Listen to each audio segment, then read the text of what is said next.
Hi, my name is Bessie Zhang. I am an audit partner of Shinewing Australia.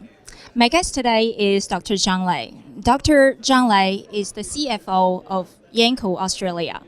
If you are in the mining sector, you would definitely know Yancoal, which is still listed in ASX and Hong Kong Stock Exchange with a market cap over $4 billion and annual income over $4.5 billion.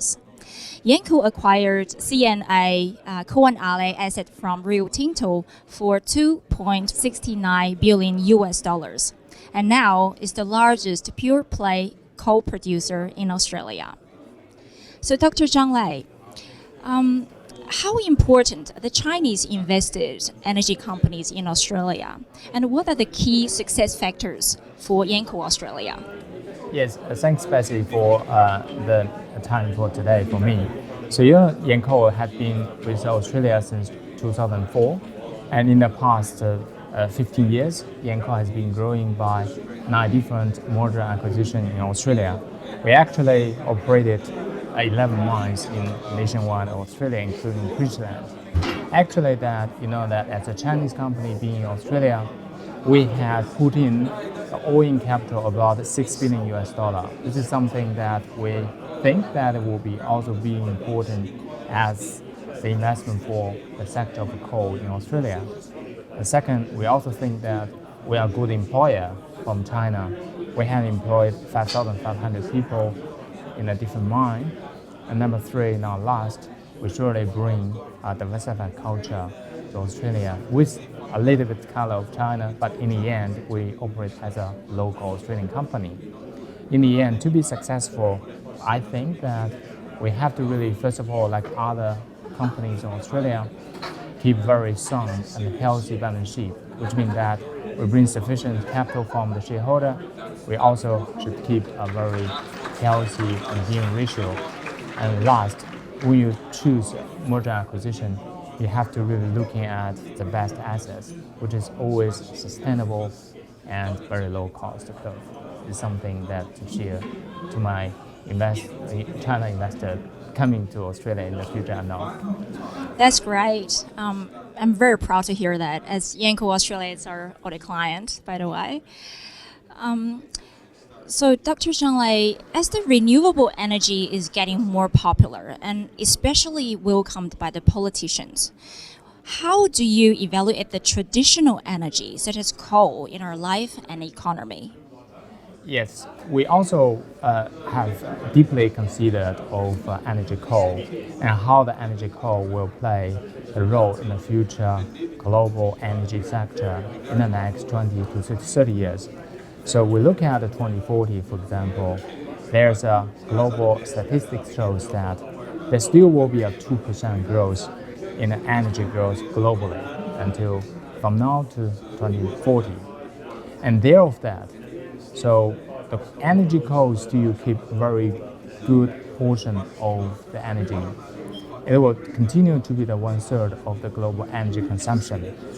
And especially for China, for example, it will continue to give 50 to 60% in the energy sector, and in Japan as well in the next 5 to 10 years still take 40 to 45%.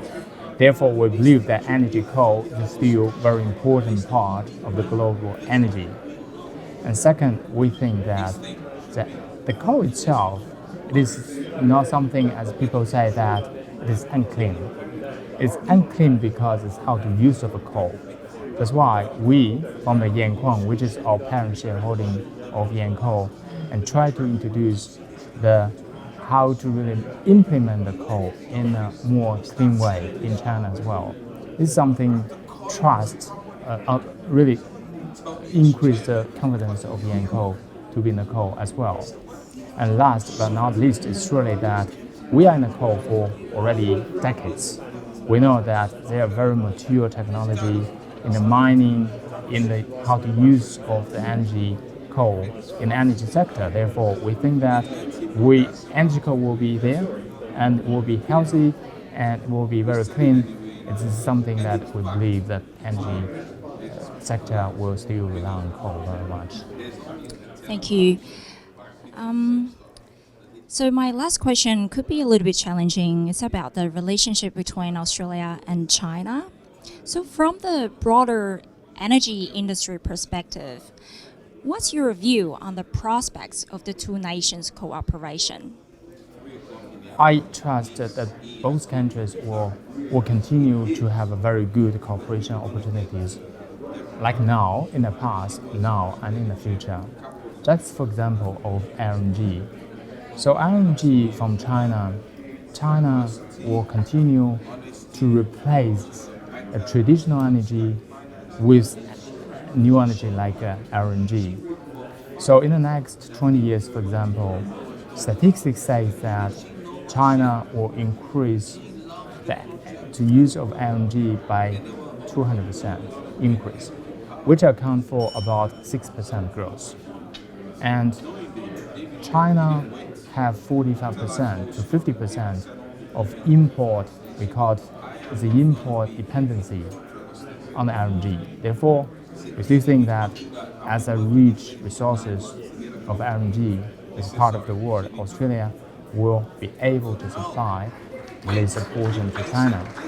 On the other hand, the new energy, renewable energy, is also very important. Wind power, solar, and in the next decades, the people say that it will take from 27% to 38% of the whole total energy in the future of renewable energy. And we also understand that Australia will also like to convert into traditional to renewable energy.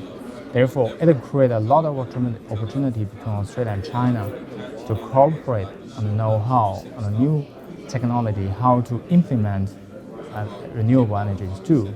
Therefore, both from traditional energy and LNG, as well as also the technology and know-how exchange, both countries can work more closely to each other to find business opportunities. Therefore, I believe that this will come true.